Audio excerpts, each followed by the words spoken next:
ऋषि और महर्षियों ने बहुत से शास्त्र आदि बनाए हैं। यदि कलयुग में मनुष्य उन पर आचरण करे तो अवश्य ही मुक्ति को प्राप्त हो सकता है। उसमें धन बहुत कम खर्च होता है। उनमें से जो पुराणों का सार है उसको कहता हूँ कि मनुष्य को दोनों पक्षों की एकादशियों का व्रत करना चाहिए। इससे उन्हें स्वर्ग की प्राप्ति होती है। श्री व्यास जी बोले, हे भीमसेन, कृष्ण और मिथुन संक्रांति के मध्य में ज्येष्ठ मास के शुक्ल पक्ष की एकादशी होती है, उसका निर्व्रत करना चाहिए। इस एकादशी के व्रत से स्नान और आचमन में जल वर्जित नहीं है, लेकिन आचमन में 6 माह से जल के अधिक नहीं होना चाहिए। इस आचमन से शरीर की शुद्धि होती है। आचमन में 6 माह से अधिक जल मद्यपान के समान है। इस दिन भोजन नहीं करना चाहिए। भोजन करने से व्रत नष्ट हो जाता है। यदि सूर्योदय से सूर्यास्त तक मनुष्य जलपान न करे तो उससे 12 एकादशी का फल मिलता है। द्वादशी के दिन सूर्योदय से पहले ही उठना चाहिए। इसके पश्चात भूखे ब्राह्मण को भोजन करना चाहिए। तत्पश्चात स्वयं भोजन करना चाहिए। हे भीमसेन, स्वयं भगवान ने मुझसे कहा था, इस एकादशी का पुण्य समस्त तीर्थों और दान के बराबर है। एक दिन निर्जल रहने से मनुष्य पापों से मुक्त हो जाता है। जो मनुष्य निर्जला एकादशी का व्रत करते हैं उनको मृत्यु के समय भयानक यमदूत नहीं दिखाई देते, वरना भगवान विष्णु के दूत स्वर्ग से आकर उसको पुष्प विमान पर बिठाकर स्वर्ग को ले जाते हैं। संसार में सबसे श्रेष्ठ निर्जला एकादशी का व्रत है। अतः यत्न पूर्वक इस एकादशी का निर्जल व्रत करते रहना चाहिए। इस दिन ओम नमो भगवते वासुदेवाय मंत्र का उच्चारण करना चाहिए। आप सही बोलेंगे, ओम नमो भगवते वासुदेवाय, ओम नमो भगवते वासुदेवाय, ओम नमो भगवते वासुदेवाय। इस दिन गौदान करना चाहिए। इस एकादशी को भीमसेन या पांडव एकादशी भी कहते हैं।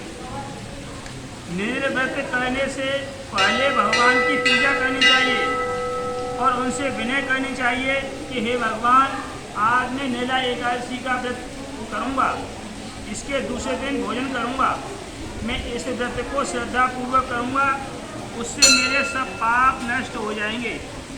इस दिन एक बड़े वस्त्र ढककर स्वयं से दान करना चाहिए।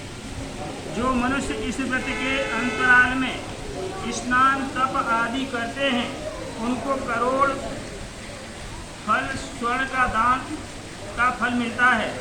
जो मनुष्य इस दिन यज्ञ होमादि करते हैं उसका फल वर्णन करने भी नहीं हो सकता।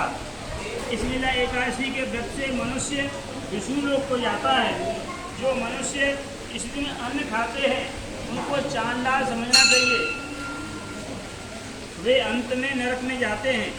ब्रह्म हत्यारे, मद्यपान करने वाले, चोरी करने वाले, गुरु से द्वेष करने वाले, असत्य बोलने वाले इस व्रत को करने से स्वर्ग को जाते हैं।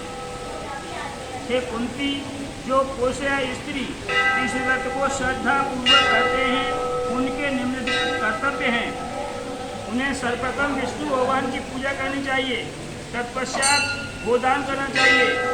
उस दिन ब्राह्मणों को दक्षिणा मिष्ठान आदि देना चाहिए। निर्जला के दिन अन्न वस्त्र छत्र उपहार आदि का दान करना चाहिए। जो मनुष्य इस कथा को प्रेम पूर्वक सुनते व पढ़ते हैं उनको स्वर्ग की प्राप्ति होती है। बोलो विष्णु भगवान की जय, श्री राधा कृष्ण कन्हैया की जय। ओम जय जगदीश हरे, स्वामी जय जगदीश हरे। भक्त जनों के संकट, दास जनों के संकट क्षण में दूर करे। ओम जय जगदीश हरे। जो ध्यावे फल पावे, तुझ बिन से मन का, स्वामी तुझ बिन से मन का। सुख संपत्ति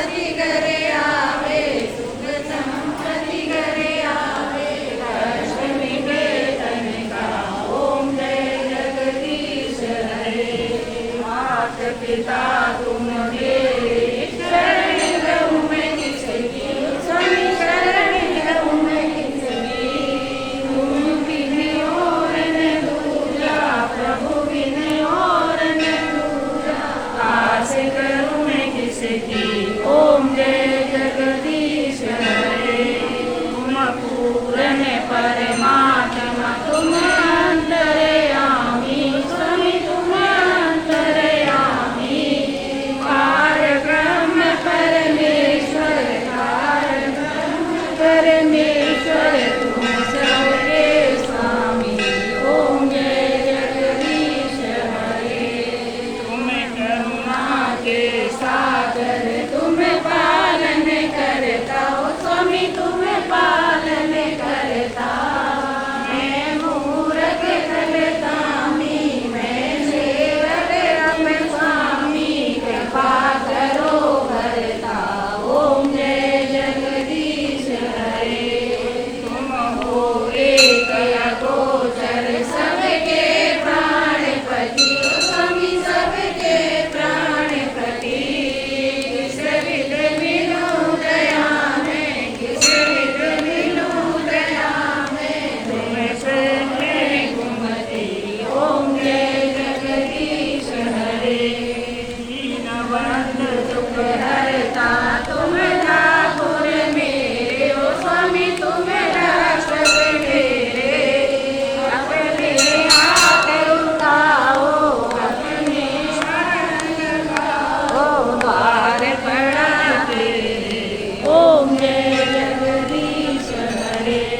विषय विकार मिटाओ, पाप हरो देवा, स्वामी पाप हरो देवा। श्रद्धा भक्ति बढ़ाओ, श्रद्धा प्रेम बढ़ाओ, संतन की सेवा। ओम जय जगदीश हरे।